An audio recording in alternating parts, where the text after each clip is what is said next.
All right. So, first of all, I need you to introduce yourself and like your job. Like, what is it when your family and your parents' friends ask what you do? What do you say?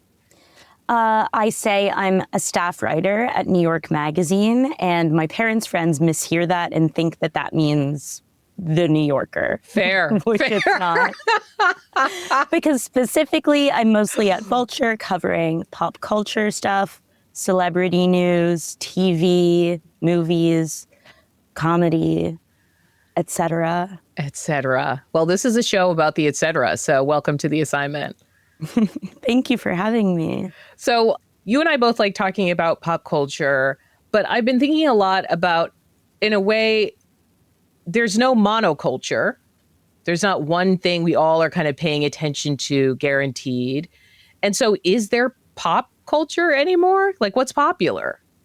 I think about this a lot in the context of pop stars, where someone I love is someone like Zara Larsson, where I'm like, she's doing pop, but I don't think she's popular. Yeah, I have no idea who that is. And Sure, I love she's music. Swedish. No, it's not that. But in the past, it would be like there's a world of blogs that are kind of going to coalesce around somebody and we're all going to talk about it. But I don't think there's anything we're all going to talk about unless it's really extreme. Right. And even up until the past few years ago, even, I think pre-Musk takeover of Twitter, there was still there'd be a discussion in the zeitgeist that would be going on online that felt like sort of the main storyline of the day. People would call right? this the discourse. Yeah. Twitter used to have main characters not that long ago. And we've really strayed from that. So it is hard to pin down what counts as pop culture when people are so stratified, but it's also what makes it so exciting when things do break through, because that bar is that much greater. Whereas on the flip side, though, sometimes I feel like stuff is being flattened, like no one will watch something unless it's on Netflix. You can really have a program filled with stars. I think about like the Pete Davidson comedy that he's doing, the former SNL actor. I don't know anyone who's seen it. Right. No, it's a challenge, and it's sort of an alchemy where you're not always sure what the thing is that's going to break through. Like right now, yeah, you could go to Apple TV where their shows are populated with A-list, like true movie stars or something. But the thing that's broken through right now is a Canadian romance, a gay romance hockey sort of smut series imported from Canada, starring zero famous people. And that's somehow the one thing that everyone's talking about, this month. So it's such a roll of the dice, I feel like. Look, that's what the studio was about this year, is how do you ride these waves? Yeah, another Apple show. It makes me think when we talk about how hard it is to break through, I think something that for me has caught my eye is Timothée Chalamet's very chaotic press tour for his film Marty Supreme, which is supposed to be about ping pong in the 50s, made by one of the Safdie brothers. And yet I have seen him he's kind of the king of this era of chaotic media. He'll do a lookalike contest. He'll be beatboxing. He'll be faking a meta Zoom of himself coming up with ideas for the film. It's like by any means, by any algorithm necessary, I think is the way that this young A-lister is figuring out how to crack pop culture. Yeah, he's one of those people who's like a savant at this, where it flows through him. And part of it is, have you seen his old videos from when he was like 13 and he would review Xbox controllers? Yeah, he was born he's a native. He's a digital native theater kid, chaos agent. Yeah, he really has the knack. And I'm very excited about Marty Supreme. I saw a cutout of him at an AMC Or yesterday. has he just been successful? Are you truly, Rebecca, interested in this film? No, suddenly I care about hockey and ping pong. Exactly. It's just interesting because there were so many A-list stars who weren't able, like their press tours didn't do much. People talked a lot about Jennifer Lawrence, for example, who in a past era was cool girl, right? Who was sort of funny and authentic and all the things you say. And now people are sort of saying these things about him. But in a way, he seems to have a better understanding of the new media landscape, which is deep, profound fragmentation. He absolutely gets that not everyone will see the last weird thing he did. Yeah. Oh, yeah. I mean, look, that Nardwuar thing, great example. Or the Zoom meeting, which I still haven't, I've seen it come up, but I haven't sat down and watched it yet still. Although it's a fake, maybe 18-minute pretend Zoom meeting with marketing people about his ideas for marketing the film. And it's really funny because it's also playing on the idea of him being a kind of egomaniac. Right. His ideas for marketing the movie, but he also says the name of the movie like 100 times. And I was like, this is effective. I now know this movie's called Marty Supreme, which I didn't know 15 minutes ago. Also, you keep calling him Timmy. You are Timmy pilled. I am. I'm Club Chalamet pilled. That's the other thing is he has Club Chalamet in his corner. You need to get her on. Oh, right. There's like a super fan. We do need to talk about this. There is a super fan who's queen of the stands, Yes. Who people are writing about. I don't mean to go on and on about this. I think I was just trying to figure out, how do you punch through? What makes something pop culture? There's a couple moments that stand out to me, which is like the Wicked press tour, Yes. which stood out more than even the film itself. Like people love the film, but I feel like even people who don't care anything about Wicked know about Ariana Grande and Cynthia Erivo. And what you do every time you create a meme or you create a pop culture moment is you create, to me, a bite-sized commodity that can be shared or sold or both at the same time is the ideal, even if it feels like maybe it's making fun of you a little. Right. Yeah, you need to have, as a celebrity, I don't even want to say you need to have a thin skin. You need to not be online. You need to be producing things that end up online and then not looking at it. Yeah. If you in any way are susceptible, to people being horrible. The Wicked press tour is also because it was not 2 Going years, on forever. but- No, if you told me it was 5 years, I'd believe you. Like, Sure, it just yeah. I don't feels remember like- a time before it. Are there other things that punch through for you? A lot of the time the stuff that punches through, especially as someone who has to write about pop culture, ends up being the tried and true stuff is always going to be like lurid scandals, feuds, divorces. It's going to be Kris Jenner has a new face, and that's very exciting. I guess when I say scandal, I mean outrage. Outrage will always bring people together. And even if it brings people together in fighting and disagreement, it has everyone like tuning into the conversation. And creators have figured this out algorithmically. On Rachel Sennett's new show, I Love LA, I was watching this episode, which is great, by the way, on HBO, where they're at a party at Elijah Wood's house. And one of the characters is meeting this influencer. And the influencer has this control room with like dozens of phones set up that are all, where she's planning these TikToks, like refining them to the second based on the saturation of the color of their clothing, like when the music sample starts, like all of these things, just to algorithmically refine these clips. And it was very dystopian. It was. And so this show is about this. It's one of these kind of young people in a city type thing, right? Coming of age, and it's LA. And I actually am really intrigued by the show and enjoy watching it because it has a basic structure, which is they encounter a scenario that they think is going to be great. We're meeting an influencer we want to impress. We're going to Elijah Wood's house.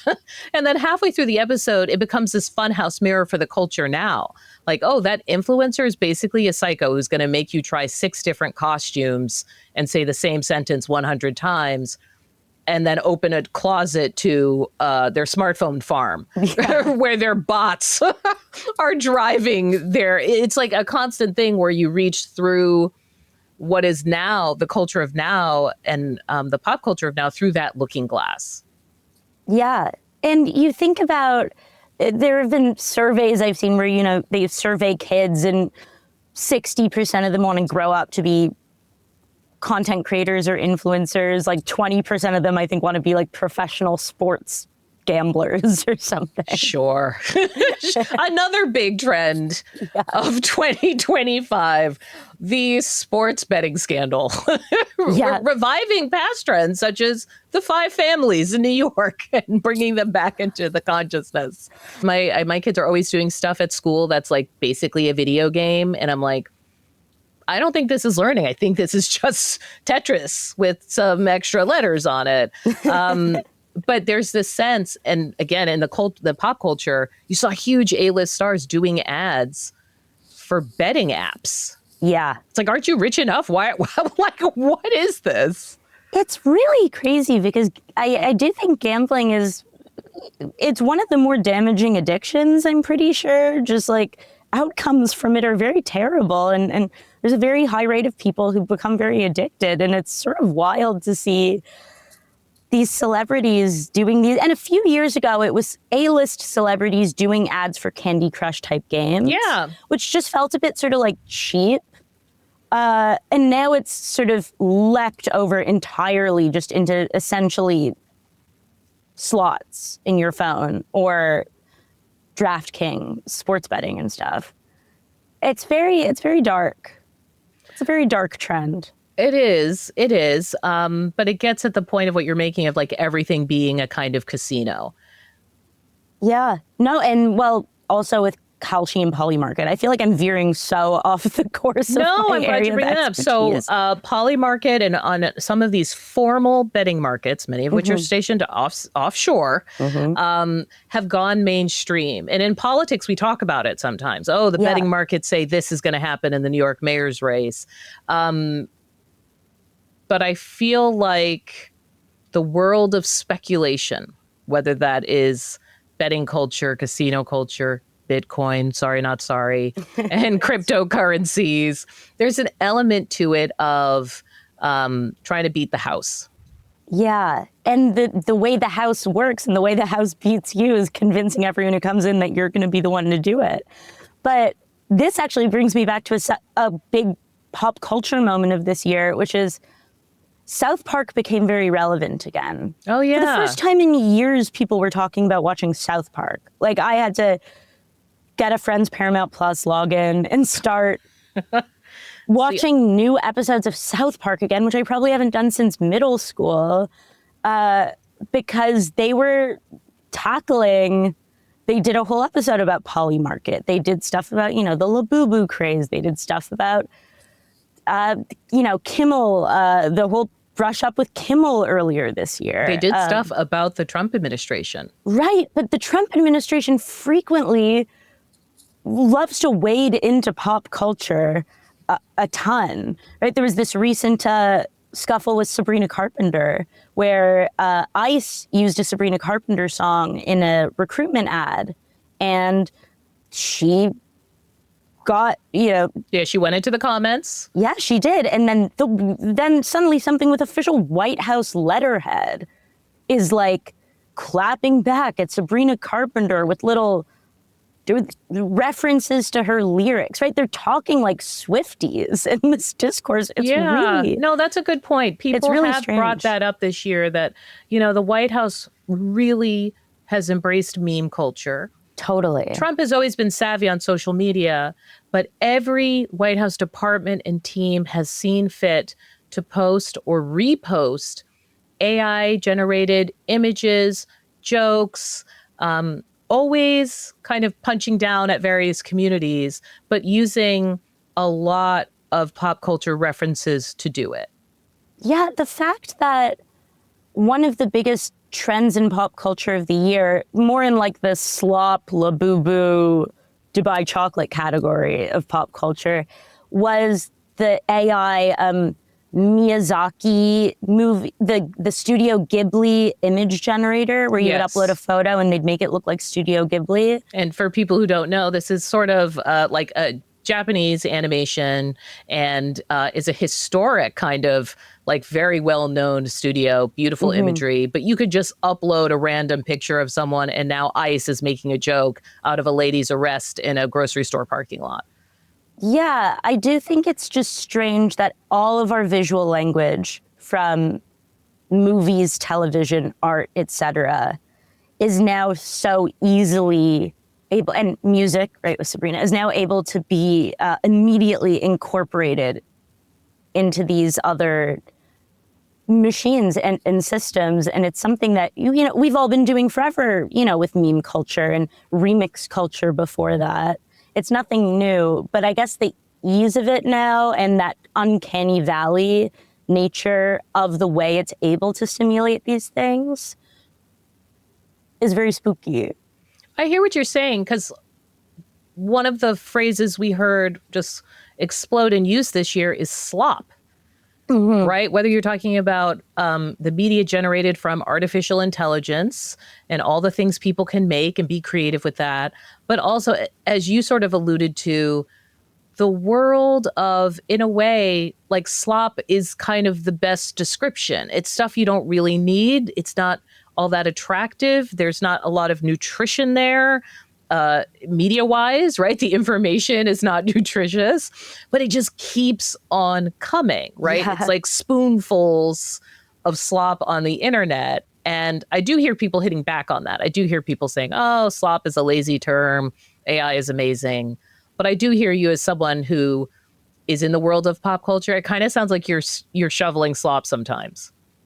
Yeah, there's a lot of slop out there. I mean, the fact that in this end of year culture issue of the magazine, we do, and I sort of agree with it, but I sort of don't, but we have Hunting Wives in our best shows of the year. And I'm like, yes, it was really fun, entertaining television. Yeah. Part of that is what TV should do. It should move quick. It should be fun. It's backlash to this slowly spread out stuff that, it could have been an indie movie. It didn't need to be an 8-episode miniseries. Hunting Wives feels like TV, but at the same time, I'm like, it's not good like that. It's not best of the year good. I'm not liking it in that TV kind of way. is kind of over in a lot of ways, right? Yeah. That era when everything we saw, we were like, is this great or amazing? Like Mad Men and, there were so many shows that people talked about having an exalted kind of status. The writing is so good. The acting is so good. The costumes are so good. I feel like we're out of that phase now. And The Hunting Wives, which is a Netflix fish out of water kind of Dynasty in Texas type show, it felt almost old-fashioned as television. Yeah, right down to the production value on those wigs. That can't be confused for cinematic. No. The wigs give it away. That's not ready for high def. That's not ready for your 4K TV. Yeah. And then on the flip side, I think, the most essential TV of the year for many years running has been Real Housewives of Salt Lake City. So I guess I'm a hypocrite. But is the most essential dramas or shows that are happening actually happening 2 minutes at a time on people's phones? These worlds, let's say, of micro dramas, right? Little shows that creators are making that feel a lot like TV.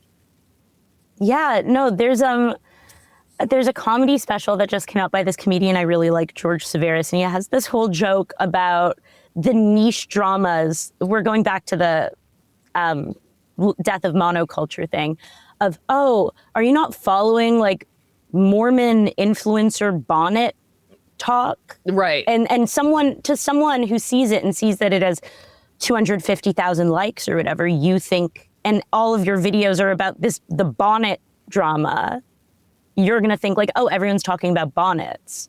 But and the rest of the world doesn't know It's just the algorithm. It's just the For You page.